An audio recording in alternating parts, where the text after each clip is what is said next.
Nathan is what I would consider to be a miracle. He is 17 months old right now. He's a very active little boy, loves to listen to music, he loves to kick his feet around, he loves to be outside. We learned of Nathan's diagnosis when I went in for the 18-week anomaly scan.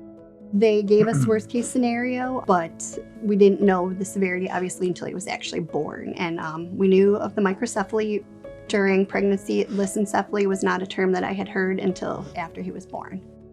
Pediatric patients are a unique patient population, and the hospice providers need to have specific tools and resources and training to be competent to provide care for pediatric patients. So you have to understand the stages of development in caring for that population and what the needs of the family are in those circumstances. In treating the whole family, we take care of the patient. We help parents by educating them, helping to make sure they're aware of the diagnosis, the symptoms that come along with it, disease progression. Nathan has been in the program both in hospice and palliative care. He was born and went home into our hospice program at that time. When his symptoms were better managed, he was transitioned into the palliative care program because they were seeking that information from specialists. Nathan currently receives from our expressive therapies teams massage and music. Massage is involved for his tone. He has very sometimes tight and spastic tone, and so it helps to relax him, release that muscle tension, and provide comfort. And music therapy has been able to help socially engage him with just that one-on-one presence, right in front of his face. He's able to make eye contact. He's able to respond to the music and the instruments.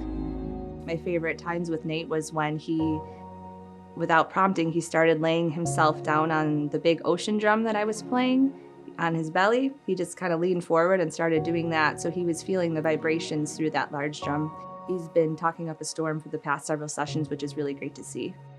I think the navigating of the healthcare system is so difficult for some of these families who have maybe multiple children and jobs, and they're trying to navigate all these doctor's appointments. We can advocate and help them get those services.